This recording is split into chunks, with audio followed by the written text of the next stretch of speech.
વિદ્યાર્થી મિત્રો, છેલ્લે આપણે જે પ્રકરણ 6 છે વિદ્યુત ચુંબકીય પ્રેરણ, એમાં ગતિકીય ઈએમએફ છે જોયું હતું. તો જ્યારે કોઈ ગૂંચળા સાથે સંકળાયેલો ફ્લક્સનો ફેરફાર કોઈ ગતિના કારણે થાય અને ત્યારે જે ઈએમએફ પ્રેરિત થશે એને આપણે ગતિકીય ઈએમએફ છે કહેવી છે. તો એના ગતિકીય ઈએમએફના ઉદાહરણ પણ આપણે જોયા હતા. કોને કોને આપણે ગતિકીય, એમાં ગતિ આવવી જરૂરી છે. બરાબર. ચલો, એના બેઝ અને એનું સૂત્ર પણ આપણે તાર્યું હતું ગતિકીય ઈએમએફનું, E = BVL. બરાબર.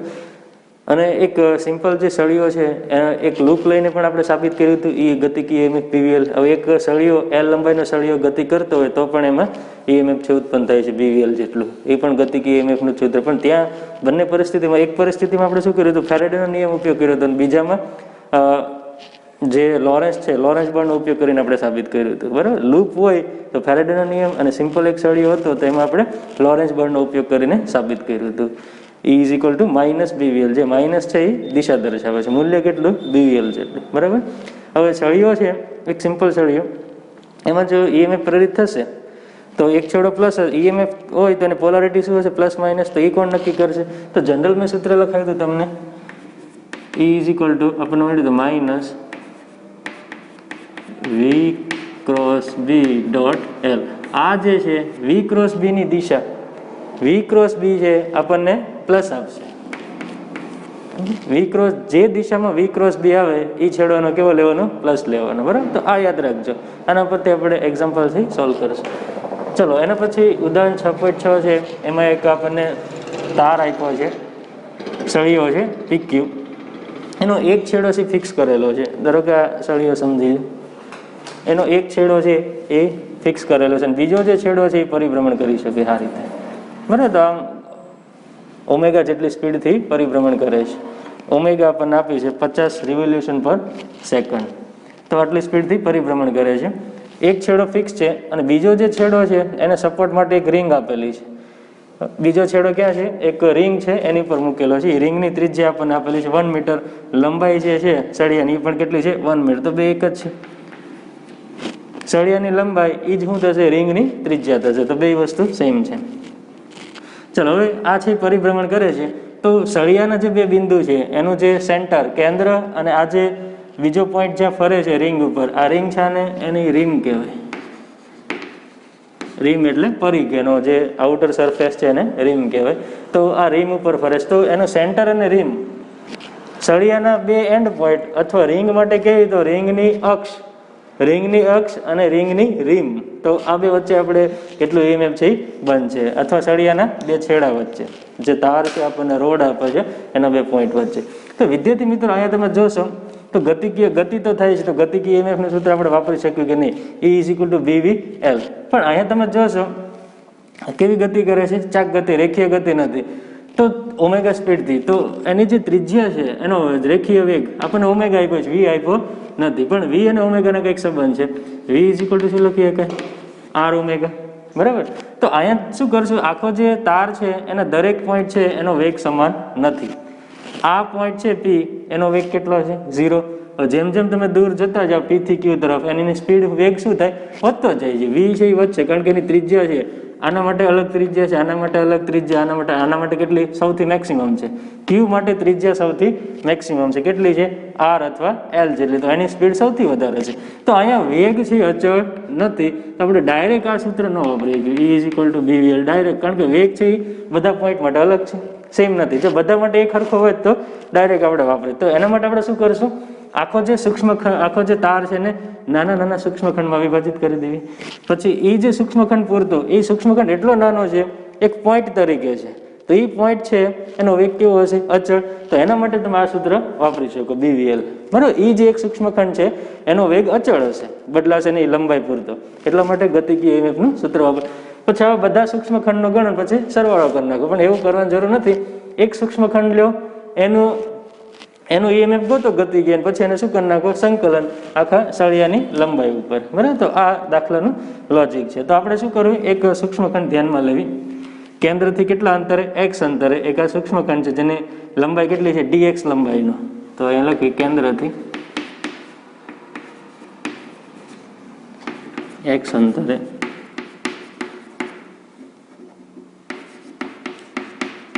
dx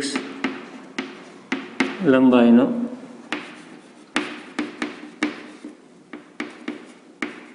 એક સૂક્ષ્મખંડ ધ્યાનમાં લો. બરાબર, હવે આ સૂક્ષ્મખંડ છે એ પણ કેવી ગતિ કરશે? ચાક ગતિ, વર્તુળાકાર ગતિ કરશે. આની વર્તુળ માર્ગની ત્રિજ્યા કેટલી થશે? એક્સ. એક્સ જેટલી ત્રિજ્યાની અંદર એ વર્તુળાકાર ગતિ કરશે. હવે તો એનો આપણે રેખીય વેગ ગતિ નાખવી. સૂક્ષ્મખંડનો રેખીય વેગ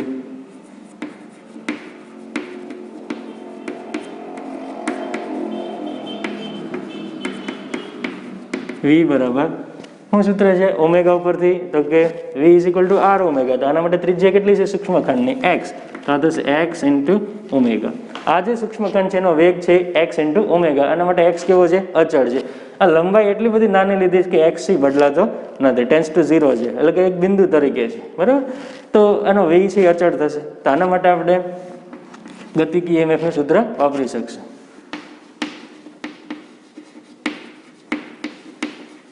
સૂક્ષ્મખંડમાં પ્રેરિત EMF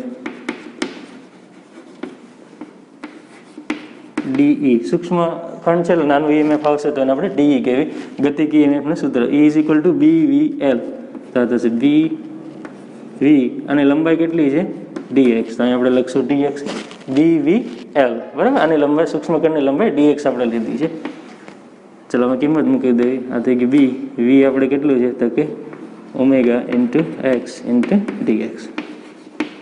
આ આવી ગયો એક સૂક્ષ્મખંડ. આવા તો કેવા છે? કેટલા સૂક્ષ્મખંડ છે? અસંખ્ય. બધાનો શું કરવાનો છે? સરવાળો. બધાને જોડી દેવી આપણે. જોડવું એટલે સંકલન. તો લખ્યું સમગ્ર તારનું, સમગ્ર તારમાં પ્રેરિત EMF E is equal two સંકલન ઓફ DE. DE જે છે એનું સંકલન કરી નાખો. ક્યાંથી ક્યાં? તો કે P થી Q. બરાબર, P થી Q. એટલે કે P ઉપર એકવાર જે સૂક્ષ્મખંડ છે ને P આગળ મૂકો ત્યારે x ની કિંમત કેટલી થશે? 0. એકવાર સૂક્ષ્મખંડને Q આગળ મૂકો ત્યારે x ની કિંમત કેટલી થશે? ત્રિજ્યા બરાબર તો 0 થી R અથવા L. બરાબર, આ સૂક્ષ્મખંડ આ લિમિટ ગોતવાની છે. અહીંયા તમે મૂકશો તો કોણ ખાલી બદલાય છે? સૂક્ષ્મખંડને તમે લેશો તો x બદલાય છે. તો એકવાર સૂક્ષ્મખંડ અહીંયા મૂકી દો તો x એના માટે 0 થઈ છે. એકવાર સૂક્ષ્મખંડને Q ઉપર મૂકો તો x બરાબર શું થશે? R. એટલે માટે લિમિટ આવશે 0 થી R. 0 થી R. DE ની કિંમત મૂકી V omega x dx. B omega તો અચળ છે અને બહાર લઈ લેવી x dx. ચલો x નું સંકલન શું થશે? x નું સંકલન થશે x²/2. લિમિટ આવશે 0 થી R. અપર હવે લિમિટ મૂકી દઈએ અપર માઇનસ લોઅર. લોઅર તો 0 છે એટલે આ થશે 1/2 V ઓમેગા R². વિદ્યાર્થી મિત્રો આ સૂત્ર યાદ રાખી લેજો. આના પરથી MCQ પણ સીધા દાખલાથી પૂછે છે. પછી એમાં કિંમત મૂકી દેવાની છે. એટલા માટે મેં પેલા સૂત્ર ડિરાઈવ કર્યું છે. આમાં B ઓમેગા અને R અલગ અલગ હોઈ શકે. આમાં કિંમત મૂકી દે 1/2 V ઓમેગા R². એમાં બધી કિંમત આપણે મૂકવી. ચલો ઓમેગા છે ને પેલા કન્વર્ટ કરવું પડશે. આપણને રિવોલ્યુશનમાં આપે. ઓમેગામાં છે આપણે રેડિયન પર સેકન્ડમાં લેશું. તો એક રિવોલ્યુશન એટલે રેડિયન કેટલા થશે? 2π. તો 50 ઇન્ટુ 2π રેડિયન પર સેકન્ડ. આ ઓમેગા રેડિયન પર સેકન્ડમાં કન્વર્ટ થઈ ગયો. તેથી EMF is equal two 1/2 B આપણને આપ્યું છે 1 ટેસ્લા. પછી ઓમેગા. ઓમેગા આપણે ગણ્યું 50 ઇન્ટુ 2π R. R એટલે ત્રિજ્યા અથવા સળિયાની લંબાઈ 1 મીટર એનો સ્ક્વેર. બરાબર, આનું સાદુરૂપ આપશે એટલે આપણને EMF ની કિંમત છે મળશે 157 વોલ્ટ. 157 વોલ્ટ. આટલું EMF છે પ્રેરિત થશે સળિયાના 2 પોઈન્ટ વચ્ચે. હવે વિદ્યાર્થી મિત્રો ખાસ કયો છેડો પ્લસ બનશે? P પ્લસ બનશે કે Q પ્લસ બનશે? તો એના માટે શું કરવાનું છે તમારે? V ક્રોસ B ની દિશા ગોતો. તો V નો સદિશ છે એ કઈ બાજુ હશે? તો કે સ્પર્શકની દિશામાં. વર્તુળાકાર આ જે dx છે કેવી ગતિ કરે છે? વર્તુળાકાર. તો એને શું દોરો? સ્પર્શક દોરો. તો અહીંયા મેં એક સ્પર્શક દોર્યો છે. આ આપણો V ની દિશા થઈ ગઈ. અને B ક્યાં છે? અંદર. તો આપણે અંગૂઠાના નિયમનો ઉપયોગ કરવી. ધારો કે અંગૂઠાનો નિયમ ફરીવાર તમને સમજાવી દઉં. ધારો કે આ રીતે છે A ક્રોસ B. આપણે A ક્રોસ B ની દિશા ગોતવી છે. તો શું કરો? આંગળીઓને પહેલા A ની દિશામાં લઈ જાઓ. આ જે આંગળીઓ છે ને એની દિશામાં લઈ જાઓ અને પછી એને એ થી બી ઘુમાવવાની છે, બરાબર. તો આંગળી આપણે આ રીતે લઈ ગયા એની દિશામાં. હવે એને એ થી બી ઘુમાવો તો અંગૂઠો કઈ બાજુ રહેશે? બોર્ડની બહાર. તો A ક્રોસ B છે એ બોર્ડની બહાર હશે, બરાબર. તો પહેલું શું કરો, આંગળીઓને પહેલા સદિશની દિશામાં ગોઠવી દો. સ્ક્રૂનો નિયમ ન વાપરે તો આ રીતે જમણા હાથના અંગૂઠાનો નિયમ પણ વાપરી શકો છો. આંગળીને એની દિશામાં ગોઠવો, પછી એને A થી B ઘુમાવો, આ રીતે આખી ઘુમાવી જોઈએ, બરાબર. તો અંગૂઠો જે બાજુ રહેશે. તો એ જ વસ્તુ અહીંયા છે. આ V છે, V આપણો ક્યાં છે? ઉપર. તો આંગળીઓને ઉપર ગોઠવી દો પહેલા. હવે B મારો ક્યાં છે? બોર્ડની અંદર છે. તો અંદર આ રીતે વાળી છે, આ રીતે. તો અંગૂઠો કઈ બાજુ રહેશે? P તરફ. એનો મતલબ P જે છે એ કેવો બનશે? પ્લસ બનશે, અને Q કેવો બનશે? માઇનસ, બરાબર. તો આ રીતે EMF છે, એટલે કે આ એક બેટરી તરીકે વર્તે, જેનો P છેડો છે એ ધન ધ્રુવ બનશે અને Q છેડો છે એ ઋણ ધ્રુવ બનશે, બરાબર. આનું મૂલ્ય કેટલું હશે? તો કે 1/2 V ઓમેગા R². આ જે રોડ છે, આ એક સળિયો છે, એ આટલી વોલ્ટ ધરાવતી બેટરી છે બનશે. એનો P છેડો ધન અને Q માઇનસ. હવે ધારો કે આ B છે એની દિશા ચેન્જ કરી નાખે, બહાર આપે, તો આને આ રીતે મૂકશો અને આંગળીઓને આ રીતે ઘુમાવશે બહારની દિશામાં, બોર્ડની બહાર. તો અંગૂઠો છે એ Q તરફ રહે, તો Q છે એ પ્લસ બનશે, બરાબર. ચલો, તો આ સૂત્રના બેઝ ઉપર આજે સૂત્ર આપણે ધાર્યું સળિયાવાળું. જ્યારે કોઈ સળિયો છે એ ઓમેગા સ્પીડથી ગતિ કરે તેને 2 પોઈન્ટ વચ્ચે EMF છે કેટલું બનશે? 1/2 B ઓમેગા R² જેટલું. અને એની દિશા છે, એની પોલારિટી છે, આપણે અંગૂઠાનો નિયમ એટલે કે V ક્રોસ B ની દિશા ઉપરથી ગોતી શકશું. ચલો, સેમ વસ્તુ છે. અહીંયા એક તારની જગ્યાએ કેટલા તાર આપ્યા છે? 10 તાર આપ્યા છે. એની લંબાઈ કેટલી છે? 0.5. એટલે આ શું થઈ ગયું આપણું? R ત્રિજ્યા બની ગઈ, R 0.5 મીટર. અને કેટલી સ્પીડથી ફરે છે? 120 રિવોલ્યુશન પર મિનિટ. આને શું કહેવાય? રિવોલ્યુશન પર મિનિટ, અને ટૂંકમાં કહેવાય RPM. તો આને આપણે પહેલાં રેડિયન પર સેકન્ડમાં કન્વર્ટ કરીશું. 120 એક રિવોલ્યુશન એટલે રેડિયન કેટલા? 2π. અને એક મિનિટના સેકન્ડ કેટલા? 60. તો આ થઈ ગયું રેડિયન પર સેકન્ડ. અને ચુંબકીય ક્ષેત્ર છે આપ્યું છે BH = 0.4 ગોસ. તો એને ટેસ્લામાં કન્વર્ટ કરું છું. 1 ગોસ એટલે 10⁻⁴ ટેસ્લા. તો એની એક્સેલ એટલે આ પોઈન્ટ, એક્સેલ અને રીમ એટલે આ પોઈન્ટ. તો આ બે પોઈન્ટ વચ્ચે EMF છે કેટલું બનશે, બરાબર. અહીંયા 10 તાર છે. તો વિદ્યાર્થી મિત્રો એક સમજો, આ બધા તાર છે એના એક એન્ડ છે એક જગ્યાએ ફિક્સ છે, ને બીજા પોઈન્ટ છે એ પણ સેમ છે. ધારો કે આ A હોય તો અહીંથી અહીંયા આ પણ A કહેવાય, આ પણ A કહેવાય.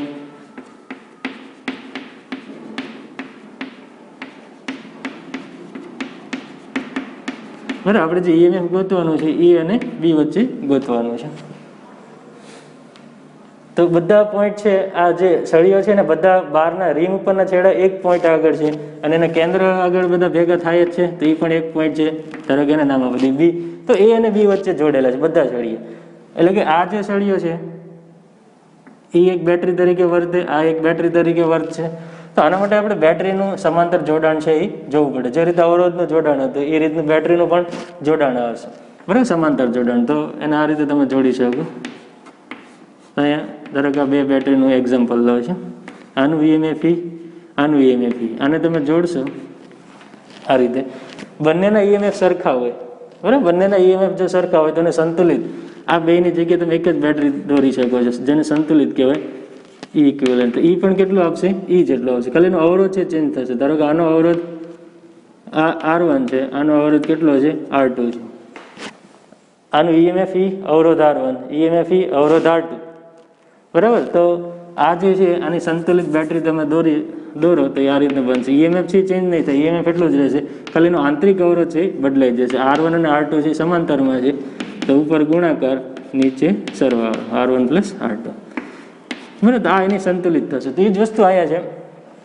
એના જે એક છેડા છે, બરાબર, બેટરીનું સમાંતર જોડાણ એટલે શું? આ રીતે એનો પ્લસ એક સાથે, માઇનસ એક સાથે. તો એ જ વસ્તુ અહીંયા છે. ધારો કે આ જે છે અંદર આપણે ચુંબકીય ક્ષેત્ર રાખશું અને આને આ રીતે પરિભ્રમણ કરાવી, દિશા માયને નથી રાખતું કોઈ પણ હોય. ધારો કે આ સેમ એક્ઝામ્પલ આની જેમ જ કરવી, તો આ છેડો પ્લસ બનશે અને આ છેડો કેવો આવશે? માઇનસ. આ રીતે બનશે. તો બધી 10 બેટરીમાં આ રીતે થશે, અહીંયા પ્લસ અને આ માઇનસ. એનું જે સેન્ટર છે એક્સેલ કેવું બનશે? પ્લસ, અને રીમ કેવી બનશે? ધન, બરાબર.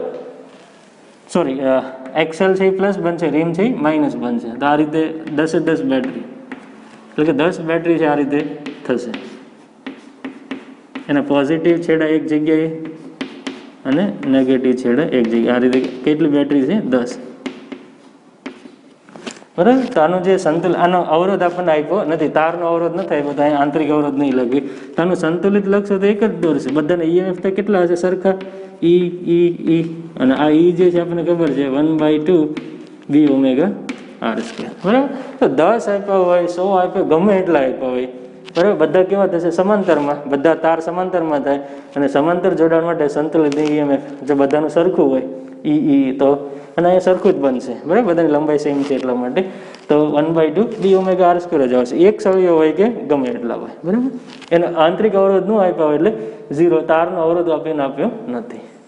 તો એ લોકો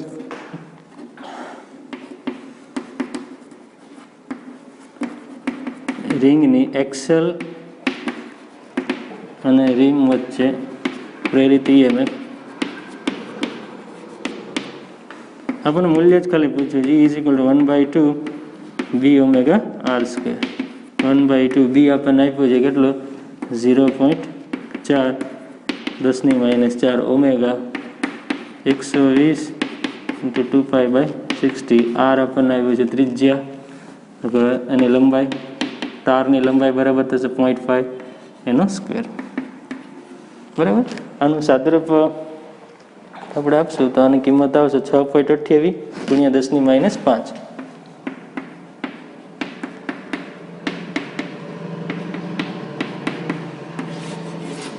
બરાબર. આટલા વોલ્ટ ઈએમએફ છે આમાં પ્રેરિત થશે 6.28 × 10⁻⁵. હવે એક તાર હોય તો પણ આટલું આવશે, બે તાર હોય તો પણ, ખાલી આંતરિક અવરોધમાં ફેર એનો પડશે, પણ અહીં અવરોધ તો આપણને આપ્યો નથી. બરાબર. જેથી મિત્રો લેન્ઝના નિયમમાં આપણે ભણ્યા હતા કે જે કાંઈ વિદ્યુત ઉર્જા ઉત્પન્ન થાય છે એ આપમેળે મળતી નથી. આપણે બહારથી છે કાર્ય કરવું પડે છે, એટલે કે બહારથી ઉર્જા વાપરવી પડે છે, બહારથી પાવર આપવો પડે. તો બહારથી આપણે જે પાવર આપીએ છીએ એને આપણે યાંત્રિક પાવર છે કહેશું. બરાબર. આપણે એને શું કરવો છે? ધક્કો મારવી છે. ધક્કો મારવી છે એટલે કાર્ય થાય છે, અને એકમ સમયમાં પણ કંઈક કાર્ય થશે, ને એકમ સમયમાં જે કાર્ય થાય એને આપણે કહેવી પાવર. તો આપણો પાવર છે વપરાય છે, જેને આપણે યાંત્રિક પાવર કહેશું. અને આ યાંત્રિક પાવરનું રૂપાંતર છે એ વિદ્યુત ઉર્જામાં I²RT જે હતી ઉષ્મા ઉર્જા એમાં થાય છે. બરાબર. તો ત્યાં આપણે એક લોજિકલી સમજ્યા હતા. અહીં આપણે ગાણિતિક ભાષામાં ગણિતની મદદથી સાબિત કરીશું કે યાંત્રિક પાવર છે એનું રૂપાંતર વિદ્યુત ઉર્જામાં થાય છે. બરાબર. એ આપણે ગાણિતિક રીતે સાબિત કરીશું. ત્યાં આપણે ઉર્જા સંરક્ષણ નિયમની મદદથી ચેક કર્યું હતું, તો અહીં આપણે ગાણિતિક સૂત્રની મદદથી સાબિત કરીશું. તો એના માટે શું કરવું? સેમ ઓલું એક્ઝામ્પલ છે, ઉદાહરણ આપણે ધ્યાનમાં લેવું કે એક યુ આકારની લૂપ લેવી. એક યુ આકારનો સળિયો છે, એના પર એક ઘર્ષણ રહિત, આમ આપણે ઘર્ષણ પર ધ્યાનમાં લેતા નથી, ઘર્ષણ રહિત ગતિ કરી શકે એવો તાર પીક્યુ છે, એના પર ગતિ કરે છે v જેટલા વેગથી. તો આમાં શું થશે? ઈએમએફ છે એ પ્રેરિત થશે સળિયામાં. આ જે લૂપ છે એ ખાલી એને સપોર્ટ આપવાનું કામ કરે છે. બરાબર. બાકી ઈએમએફ છે કોમાં પ્રેરિત થશે? સળિયા પીક્યુમાં. જે આપણે જોયું તો એકલો સળિયો છે ગતિ કરશે ત્યારે એમાં ઈએમએફ છે BVL જેટલું ઈએમએફ પ્રેરિત થશે, અને કયો છેડો? એક છેડો પ્લસ ને એક માઇનસ બનશે. લૂપ છે શું કરશે? એને સપોર્ટ આપશે અને ક્લોઝ પાથ પૂરો કરે, એટલા માટે પ્રવાહ છે એમાં પણ પ્રેરિત થશે. તો લખ્યું કે આકૃતિમાં દર્શાવ્યા મુજબ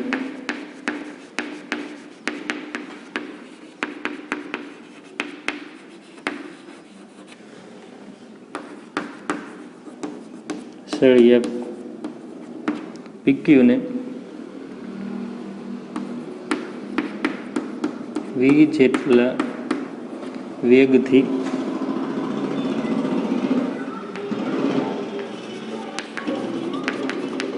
યુ આકારના સળિયા પર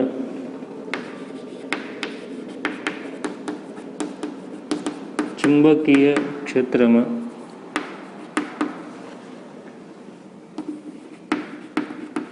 ઘર્ષણ રહિત ગતિ કરાવતા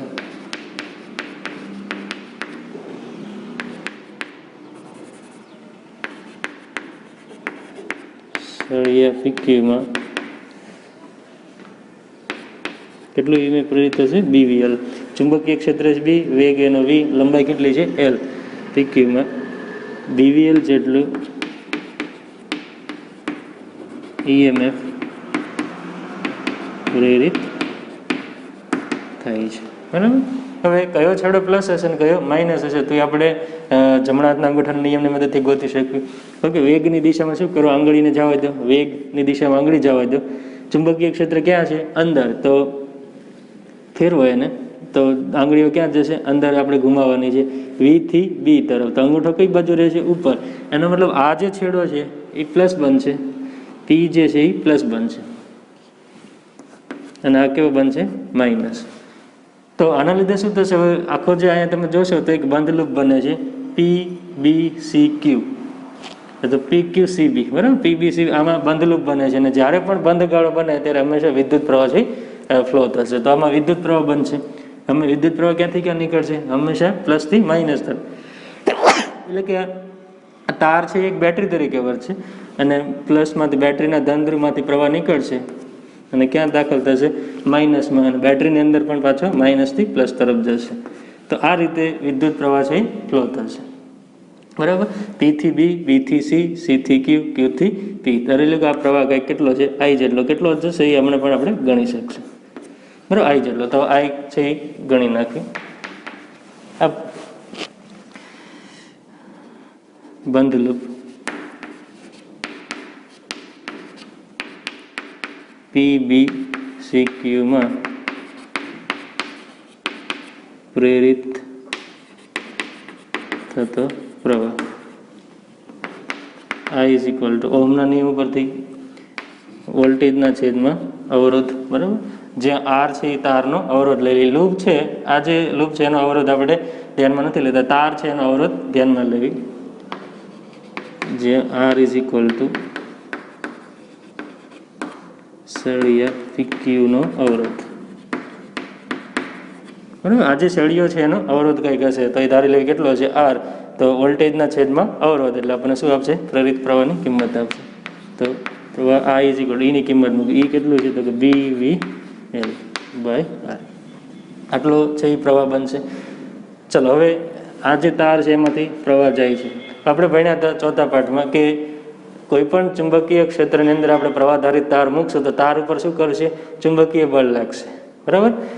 અને આ જે ચુંબકીય બળની દિશા જે છે એ જ શું કરશે? લેન્ઝનો નિયમ દર્શાવે છે. આ પ્રવાહ છે એની ચુંબકીય બળની દિશા તમે આપણે ગોતવી. તો પહેલાં એ બળનું મૂલ્ય આપણે ગોતી નાખ્યું. તાર પર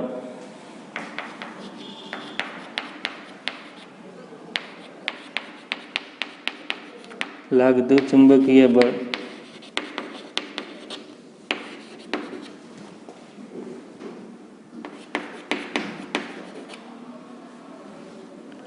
તાર અથવા સળિયો. શું થશે? આ પ્રવાહને કારણે એમાં જે સળિયો પીક્યુ છે એના પર બળ લાગશે. તારની જગ્યાએ આપણે લખી સળિયો. સળિયા પર લાગતું ચુંબકીય બળ સળિયાની ગતિનો વિરોધ કરે છે, બરાબર. એની દિશા એવી હશે જે એની ગતિનો વિરોધ કરે. કેટલું બળ લાગશે તો એ ચુંબકીય બળ આપણે ગોતી નાખી. સળિયા પર લાગતું ચુંબકીય બળ એફએમ ઇઝ ઇક્વલ, સૂત્ર આપણને ખબર છે, આઈએલ ક્રોસ બી જેટલું, બરાબર. આમાંથી આપણને દિશાને બધું મળી જશે. ચલો, તો આ થશે આઈ એલ. પ્રવાહ કઈ દિશામાં છે? ઉપર. એટલે જે કેપ. ચુંબકીય ક્ષેત્ર મૂલ્ય બી, ચુંબક અંદર છે એટલે માઇનસ કે કેપ. એટલે આ થઈ ગયું આઈ એલ બી જેટલું મૂલ્ય. અને દિશા કઈ? તો કે J cap cross minus K cap.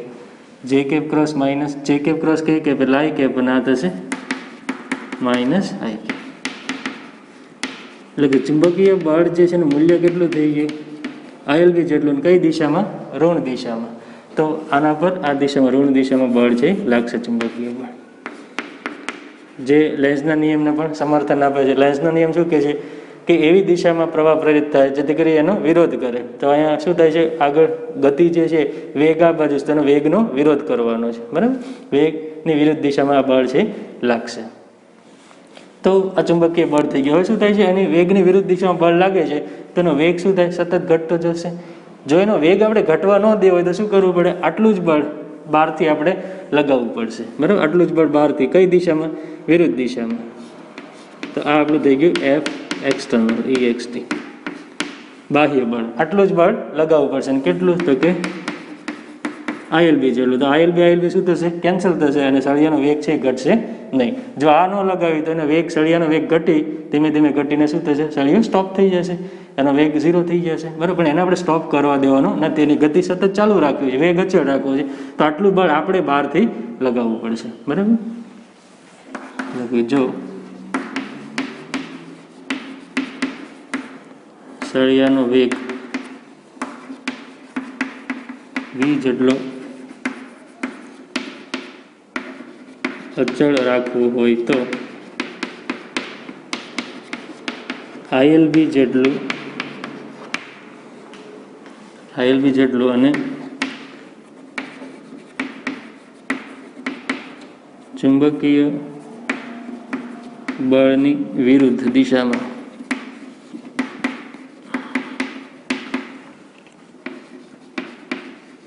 બાહ્ય બળ લગાડવું પડે. બરાબર, આટલું બળ લગાવશે તો બે એકબીજાની અસર કેન્સલ કરશે અને જે સળિયો છે એ એનો વેગ v જેટલા વેગથી અચળ રહેશે. બરાબર, તો એફ એક્સટર્નલ છે એ કેટલું થશે? ILB, એનું મૂલ્ય છે આટલું રહેશે. આટલું લગાવશે એટલે v જેટલા વેગથી ગતિ કરશે. તો ચલો, પાવર છે આટલું બળ લગાવ્યું આપણે, તો કેટલો એનો વેગ આવ્યો? v જેટલો. તો કેટલો યાંત્રિક પાવર વપરાણો તો એ આપણે ગણી શકશું. તો પાવરનું સૂત્ર તમને ખ્યાલ છે, F × V એટલે કરો એટલે શું થશે? પાવર મળશે. તેથી વપરાતો યાંત્રિક power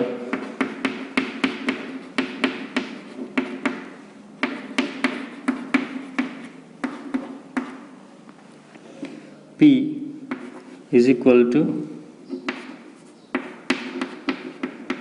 F external into V. બરાબર, આપણે પાવર જે 11મા ધોરણમાં ભણ્યા હતા, પાવર એટલે શું? તો કે F × V, બળ ગુણ્યા વેગ, એટલે પાવર આપણને આપશે. ચલો, F એક્સટર્નલ કેટલું લગાવ્યું આપણે? તો કે ILB વેગ V. I ની કિંમત મૂકી દેવી. I આપણે ગણેલો છે BVL/R, તો આ થશે BVL/R ઇન્ટુ આ થશે BVL બીજું, એટલે આ થઈ ગયું B² V² L² તો આ થઈ ગયો આપણો યાંત્રિક પાવર. આટલો આપણે પાવર આપણો પાવર ખર્ચાય છે B² V² L² R. હવે આપણે જોઈએ વિદ્યુત પાવર કેટલો મળે છે.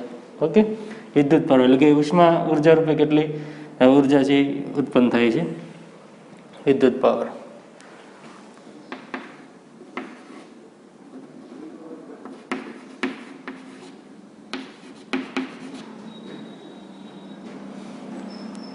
ઉત્પન્ન થતી ઉષ્મા ઉર્જા અથવા વિદ્યુત ઉર્જા, ઉત્પન્ન થતી ઉષ્મા ઉર્જા અથવા પ્રેરિત વિદ્યુત પાવર કહી શકીએ, એમ લખીએ આપણે.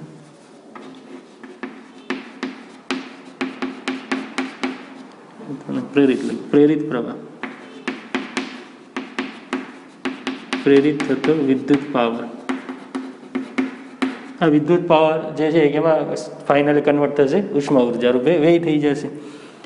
પ્રેરિત થતો વિદ્યુત power P is equal to I²R. બરાબર, પાવરનું સૂત્ર છે I²RT. શું થશે? ઉર્જા, અને I²R છે પાવરનું સૂત્ર છે. ત્રીજા પાઠમાં આપણે જોઈશું. બરાબર, I²R. ચલો, I જે છે કેટલો છે? તો કે BVL/R. આ વિદ્યુત પાવરનું સૂત્ર છે. ઓકે, I²R જેટલું. તો આ થશે B² V² L² into R. એક R કેન્સલ થશે એટલે આ થઈ ગયું B² V² L²/R. તો વિદ્યાર્થી મિત્રો, અહીંયા જોઈ શકશો તમે યાંત્રિક પાવર કેટલો વપરાય છે? B² V² L²/R.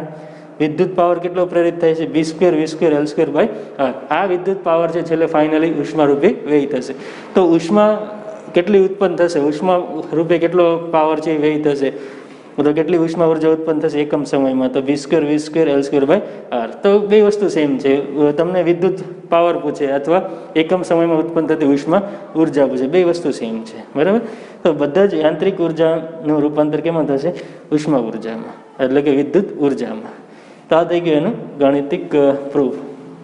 તો આને સમીકરણ 1 અને આને સમીકરણ 2 કહી દઈએ. તો સમીકરણ 1 અને 2 પરથી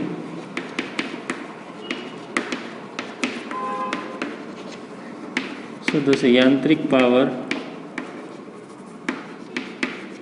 ઇઝ ઇક્વલ ટુ વિદ્યુત પાવર.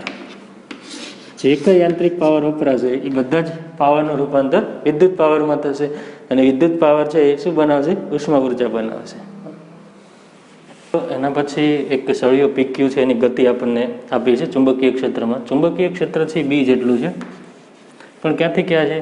B સુધી. આ જે એક્સની કિંમત B સુધી છે, આખા વિસ્તારમાં નથી. અહીંયા સુધી ચુંબકીય ક્ષેત્ર હાજર છે L સુધી, બરાબર. અને આની અંદર એક PQ સળિયો છે, ગતિ કરે છે. પહેલાં એ ચુંબકીય ક્ષેત્રથી બહાર નીકળે છે, બહાર નીકળે અને ક્યાં જાય છે? 2B સુધી જાય છે. પછી વળી પાછો અંદર દાખલ થાય છે, ચુંબકીય ક્ષેત્રની અંદર દાખલ થશે, 2B થી પાછો 0 ઉપર આવે છે. એટલે કે 0 થી 2B જાય, 2B થી 0 જાય. આ બંને પરિસ્થિતિમાં આપણે આટલી વસ્તુ ગોતવાની છે.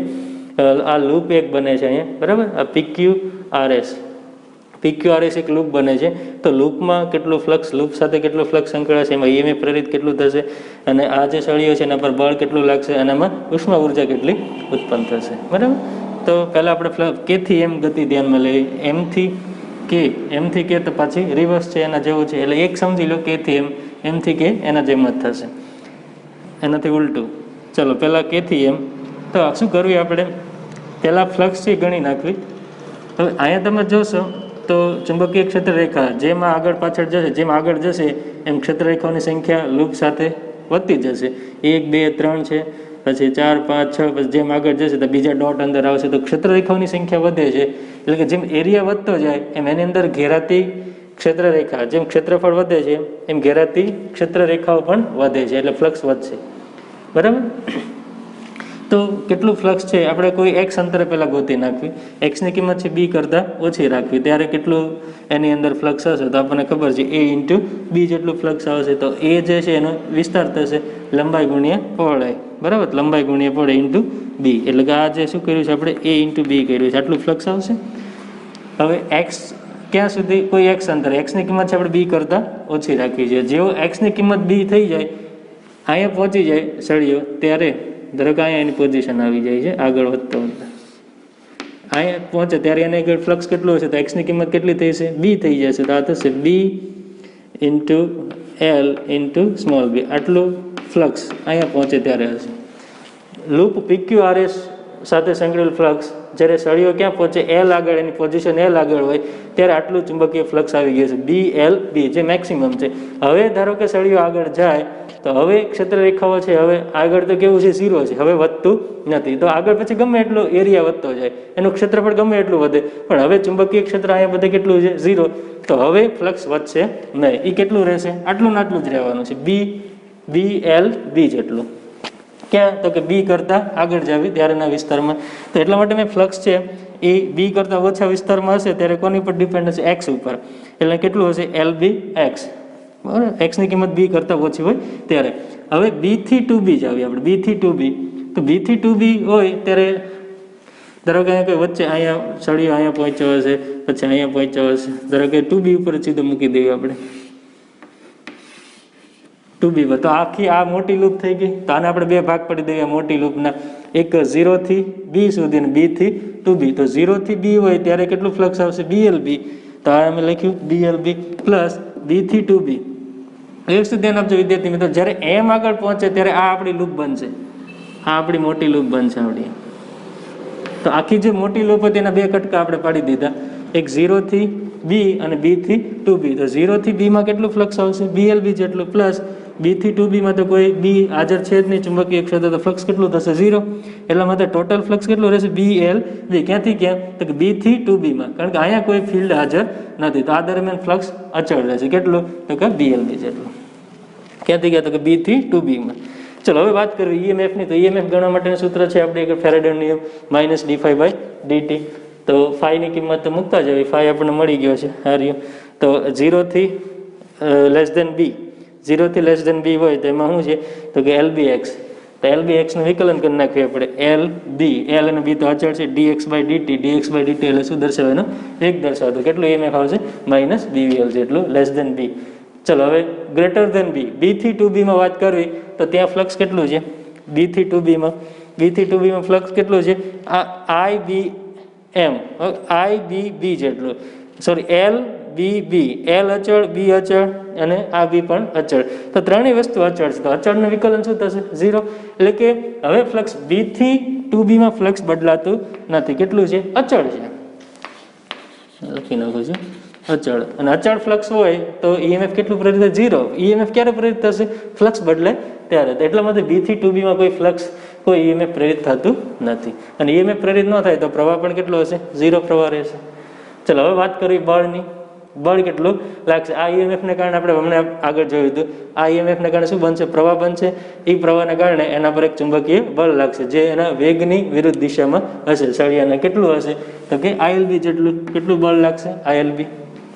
અને આઈની કિંમત મૂકી, આઈ કેટલો હશે? તો કે બીવીએલ બાય આર જેટલો. L B L into B એટલે કે B square L square V by R. આટલું બળ છે એ લાગશે. અને કઈ દિશામાં હશે?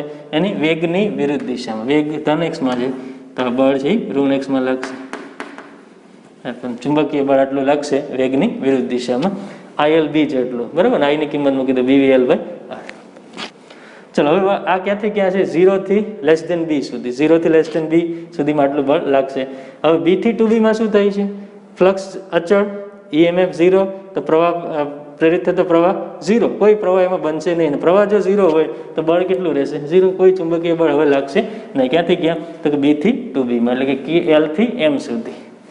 હવે વાત કરી ઉષ્મા ઉર્જા, જૂલ ઉષ્મા ઉર્જા. તો એ પણ આપણે જોયું તો આઈ સ્ક્વેર આર જેટલી ઉષ્મા ઉર્જા ઉત્પન્ન થશે. આઈની કિંમત મૂકી દો અને પછી એનું સાદુરૂપ આપો તો કેટલી ઉષ્મા ઉર્જા આપણે સાબિત પણ કીધું? B square L square V square by R જેટલી ઉષ્મા ઉર્જા મળશે. ક્યાં સુધી? તો કે જ્યાં સુધી પ્રવાહ હશે ત્યાં સુધી. તો પ્રવાહ ક્યાં સુધી પ્રેરિત થતો હતો? 0 થી બી. બી થી 2b માં કોઈ પ્રવાહ પ્રેરિત થતો નથી. એટલા માટે જૂલ ઉષ્મા ત્યાં કેટલી હશે? 0. ચલો આ બધાનો આલેખ આપણે દોરવાના છે. તો આલેખ છે એ દોરતા જ આવી. તો 0 થી બી છે એમાં ફ્લક્સ છે જો કોની પર આધારિત છે? એક્સ. એક્સના સમપ્રમાણમાં છે. ફાઈ ચલે છે એક્સ. જેમ એક્સ વધશે એમ ફ્લક્સ વધશે. બરાબર. એક્સ આ દિશામાં થાય વધે છે તો ફ્લક્સ એની સાથે લિનિયરલી વધશે. તો સુરેખ. તો આ રીતે એનો આલેખ આવશે સુરેખા. બરાબર. બી આગળ પછી બી થી 2b માં ફ્લક્સ કેવું થઈ જાય છે? અચળ. તો બી થી 2b માં ફ્લક્સ અચળ છે. તો આ ટાઈપનો આલેખ આવશે. કેટલું અચળ રહે છે? તો કે બી એલ બી. બરાબર. કેટલું અચળ છે? બી એલ બી જેટલું અચળ છે. ચલો તો આ જે આપણી ગતિ છે ક્યાંથી ક્યાં થઈ? કે થી એલ, એલ થી એમ. આને આપણે કે, આ એલ અને એમ. હવે રિવર્સ પણ પાછો આવવાનો છે. ચલો એ પછી આપણે જોઈએ. પહેલાં હવે ઈએમએફ છે એને બનાવી દેવી. તો ઈએમએફ છે એ 0 થી બીમાં. 0 થી બીમાં કેટલું ઈએમએફ છે? માઇનસ બીવીએલ. તો અહીંયા આપણે દર્શાવીશું માઇનસ બીવીએલ.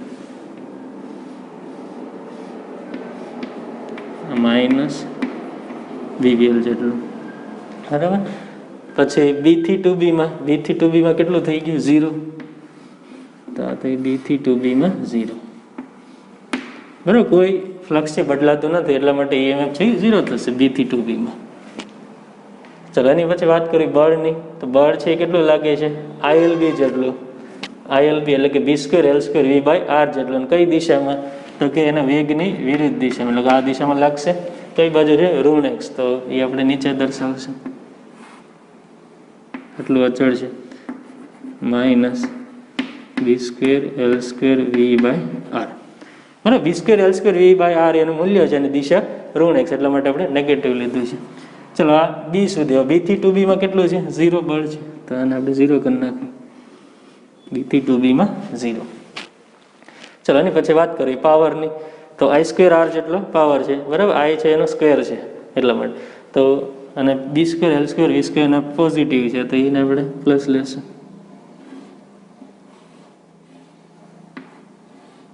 ઉર્જા હંમેશા ધન જ હોય છે. પાવર હંમેશા પોઝિટિવ જ હોય છે. B square L square V square by R આટલો પાવર છે પ્રેરિત થશે. અને એની પછી બી થી 2b માં 0. તો આ થઈ ગયો આપણો કઈ ગતિ થઈ? 0 થી 2b માં. હવે શું થશે? પાછો રિવર્સ આવે છે એમ થી એલ. તો જ્યારે એમ થી એલ આવે, બરાબર, એમ થી એલ રિવર્સ ગતિમાં એમ થી એલ આવે ત્યાં સુધી એને જે ફ્લક્સ છે એ તો કેટલું રહેવાનું છે? બીએલબી જેટલું જ રહેવાનું છે. અહીંથી અહીં આવે છે ત્યાં સુધી આ દરમિયાન તો કોઈ ફિલ્ડ છે જ નહીં. એમાં કોઈ વધારો ઘટાડો થવાનો નથી. તો એમ થી એલ માટે પણ ફ્લક્સ કેટલું રહેવાનું છે? અચળ રહેવાનું છે. એટલા માટે BLB જેટલું જ હશે.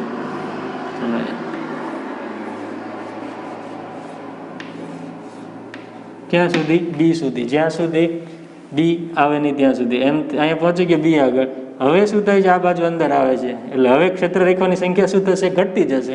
જેમ જેમ આગળ જાય એમ ક્ષેત્ર રેખાઓની સંખ્યા ઘટતી જાય એટલે કે એક્સ શું થશે? ઘટતો જશે. જેમ એક્સ ઘટશે એમ એનું ફ્લક્સ પણ ઘટશે એક્સની સાથે.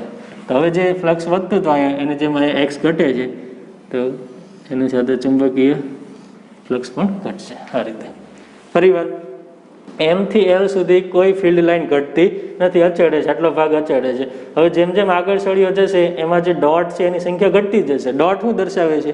ક્ષેત્ર રેખાઓની સંખ્યા. તો એ કોની ઉપર ડિપેન્ડ કરે છે? હવે એક્સ ઉપર. અને કઈ રીતે? સમપ્રમાણમાં. જેમ એક્સ ઘટશે એમ ફ્લક્સ પણ ઘટશે. એટલા માટે આલેખ છે એ નીચે જાય છે. બરાબર. ચાલો એની પછી વાત કરી. ફ્લક્સ અચળ છે તો પ્રેરિત થતું EMF છે એ કેટલું થશે? ફાઈ અચળ. તો પ્રેરિત EMF 0 થશે. બરાબર. હવે આ ઘટે છે તો એના લીધે જે EMF છે એ કેવું આવશે? પોઝિટિવ આવશે. આ માઇનસ છે તો અહીંયા કેવું બનશે? પ્લસ બનશે.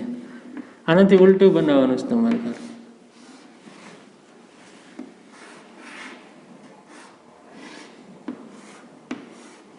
બરાબર. આ જે છે એ પ્લસ BVL હશે આ ડાયરેક્શનમાં, કારણ કે આની જે પોલારિટી છે એ ઉલટાઈ જશે. જ્યારે બહાર નીકળતો તો ત્યારે ક્યુ જે છે એની પોલારિટી તમે ગોતશો તો આ રીતે ક્યુ કેવું આવશે? પ્લસ આવશે અને પી ધન બનશે. જ્યારે એ અંદર દાખલ થાય છે આ રીતે. બરાબર. તો આમ આપણે કરશું આ રીતે. તો ઉપર અંગૂઠો રહે છે જ્યારે અંદર દાખલ થતો હોય તો પી પ્લસ બનશે અને ક્યુ એટલે પોલારિટી શું થાય છે? રિવર્સ થઈ જાય છે. ક્યુ પહેલાં પ્લસ હતો એ હવે શું બની ગયો? માઇનસ. પ્લસ માઇનસની પોલારિટી ચેન્જ થઈ જાય છે. એટલા માટે આ માઇનસ છે એની જગ્યાએ શું આવી જશે? પ્લસ આવી જશે. ચલો હવે એની પછી વાત કરવી બળની. તો અહીંયા તો કેટલું EMF 0 છે તો પ્રવાહ 0, તો બળ પણ શું થશે? 0 રહેશે અપ ટુ બી સુધી. હવે બીથી 0, બીથી આગળ જાવી 0માં તો ત્યાં સુધી EMF પ્રેરિત થઈ છે અને પ્રવાહ પ્રેરિત EMFને લીધે શું થશે? પ્રવાહ બનશે. એ પ્રવાહને કારણે બળ લાગશે. તો હવે જે છે ગતિ કઈ બાજુ છે? ઋણ એક્સ. તો એના પર બળ કઈ બાજુ લાગશે? ધન એક્સમાં લાગશે. બળ હંમેશા સળિયાની ગતિની વિરુદ્ધ દિશામાં હોય છે લેન્ઝના નિયમ મુજબ. બરાબર. તો આ જે છે પ્લસ લાગશે V² L² V/R. ચલો પાવરની વાત કરીએ તો પાવર તો હંમેશા ધન જ હોય છે. બરાબર. આ દરમિયાન પ્રવાહ છે એ ફ્લો થાય છે એ પ્રવાહને કારણે. બરાબર.